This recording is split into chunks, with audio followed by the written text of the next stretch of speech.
Hello दोस्तों, एक बार फिर से स्वागत है आपका आरंभ स्टडी पॉइंट में। देखिए, 2 सितंबर भी एक ऐतिहासिक दिन होने वाला है और इससे पहले आप जानते हैं कि चंद्रयान 3 लॉन्च हुआ था 14 जुलाई 2023 को और यह आपको ये भी बहुत ही अच्छी तरीके से याद होगा क्योंकि विश्व में पहला स्थान प्राप्त करता है दक्षिण ध्रुव पर उतरने का भारत। चांद पर उतरने वाला पहला देश बन जाता है भारत। वो 23 तारीख 8वां महीना मतलब अगस्त 2023 6:04। ये सारे पॉइंट याद रखने।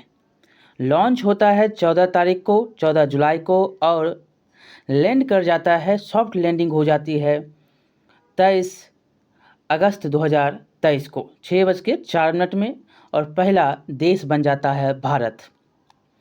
बहुत ही इम्पोर्टेंट यह क्षण थे और आपको महत्वपूर्ण यह जानकारी रखनी ही होगी और याद करनी होगी। अगर कंपटीशन एग्ज़ाम आप दे रहे हैं तो ये सारे बातें आपको याद रखने हैं।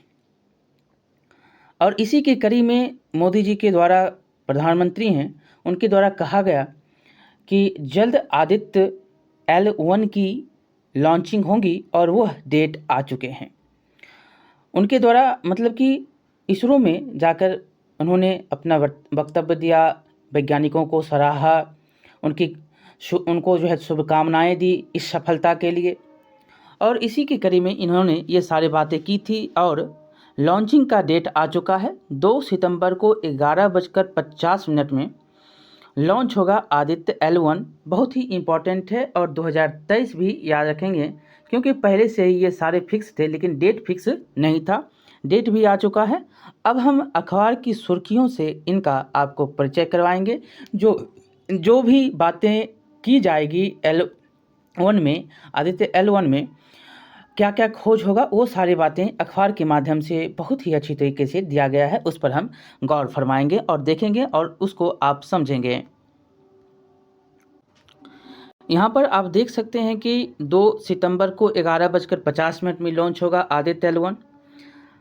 आपको याद रखना है कि चंद्रमा के दक्षिणी ध्रुव पर रोवर उतारकर भारत ने स्वर्णिम इतिहास में नया अध्याय जोड़ने के बाद जो है उत्साह से लेवलेज भारतीय अंतरिक्ष अनुसंधान संगठन इसरो अब सूर्य के रहस्यों को जानने के लिए भारत के पहले सूर्य मिशन, ये पहला है, इसका नाम है आदित्य L1 को भेजने की तैयारी पूरी कर चुका है। आदित्य L1 2 सितंबर को दिन में 11:50 पर लॉन्च किया जाएगा। इसरो ने सोमवार को इंटरनेट मीडिया पोस्ट में कहा कि वेधशाला को धरती से 15 लाख किलोमीटर दूर लैग्रेंज बिंदु 1 मतलब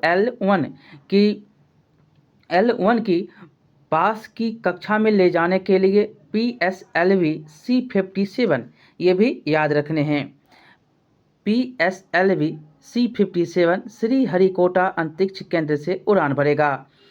आदित्य L1 7 पेलोड लेकर जाएगा जो अलग अलग वेवबैंड में फोटोस्फेयर मतलब प्रकाश मंडल, क्रोमोस्फेयर यानी सूर्य की दिखाई देने वाली सतह से ठीक ऊपर ऊपरी सतह और सूर्य के सबसे बाहरी परत मतलब कोरोना का अध्ययन करने में मदद करेगा। L1 से ही सूर्य का अध्ययन करेगा आदित्य L1, समझ गए। और इसमें याद रखना है कि आदित्य L1 को पृथ्वी से लगभग 15 लाख किलोमीटर दूर सूर्य पृथ्वी प्रणाली के लैग्रेंज बिंदु 1 मतलब L1 की पास की कक्षा में रखा जाएगा और सूर्ययान L1 लैग्रेंज बिंदु से ही सूर्य का अध्ययन करेगा। लैग्रेंज बिंदु का आशय अंतरिक्ष में स्थित उन बिंदुओं से होता है जहां दो अंतरिक्ष निकायों जैसे सूर्य और पृथ्वी के गुरुत्वाकर्षण बल के कारण आकर्षण और प्रतिकर्षण का क्षेत्र उत्पन्न होता है। ये भी पॉइंट याद रखने हैं। इस बिंदु का उपयोग अंतरिक्ष यान द्वारा अपनी स्थिति बरकरार रखने के लिए आवश्यक ईंधन की खपत को कम करने के लिए किया जाता है। अगला पॉइंट है कि इसका नामकरण इतालवी, ये भी देखिए नामकरण भी याद रखने हैं। इसका नामकरण इतालवी इतालवी फ्रांसीसी गणितज्ञ जोसेफ लुइस लैग्रेंज के नाम पर किया गया है। ये फ्रांसीसी गणितज्ञ थे, इन्हीं के नाम पर किया गया। अब देखिए स्वदेशी यहाँ पर आपको याद रखना है कि बहुत ही ये इम्पोर्टेंट पॉइंट है कि स्वदेशी है आदित्य L1, स्वदेशी है, ये भी याद रखें, स्वदेशी है मतलब अपने यहाँ बनाया गया। इसरो के अधिकारी ने बताया कि L1 आदित्य L1 राष्ट्रीय संस्थानों की भागीदारी वाले पूरी तरह से स्वदेशी प्रयास है।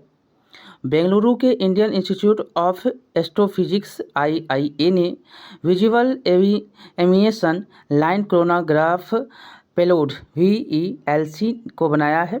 वहीं inter university centre for astronomy and astrophysics Pune ने सोलर अल्ट्रावायलेट इमेजर पेलोड विकसित किया है। और इसरो के अनुसार VELC यह पता लगाने के लिए डाटा जुटाएगा कि कोरोना का तापमान लगभग 10 लाख डिग्री तक कैसे पहुंच सकता है, जबकि सूर्य की सतह का तापमान 6000 डिग्री सेल्सियस से थोड़ा अधिक रहता है। ये भी याद रखने पॉइंट। अब यूवी पेलोड कोरोना और सौर क्रोमोस्फेयर का अध्ययन करेगा, यूवी पेलोड, और एक्सरे पेलोड सौर लहरों का अध्ययन करेगा। एक्सरे क्या करेगा? सौर लहरों का अध्ययन करेगा। और पार्टिकल डिटेक्टर और मैग्नेटोमीटर पेलोड आवेशित कणों और L1 के चारों ओर कक्षा तक पहुंचने और चुंबकीय क्षेत्र के बारे में जानकारी जुटाएगा। ये सारे पॉइंट हैं। अब मिशन की योजना तो हमने यहाँ पर उद्देश्य पढ़ा, देख सकते हैं कि सौर वायुमंडल, क्रोमोस्फेयर और कोरोना की गतिशीलता का अध्ययन होगा। सौर मिशन का उद्देश्य क्या है? क्रोमोस्फेयर और कोरोना की ऊष्मा का अध्ययन होगा। कोरोना से निकलने वाली ऊर्जा के बारे में अध्ययन किया जाएगा।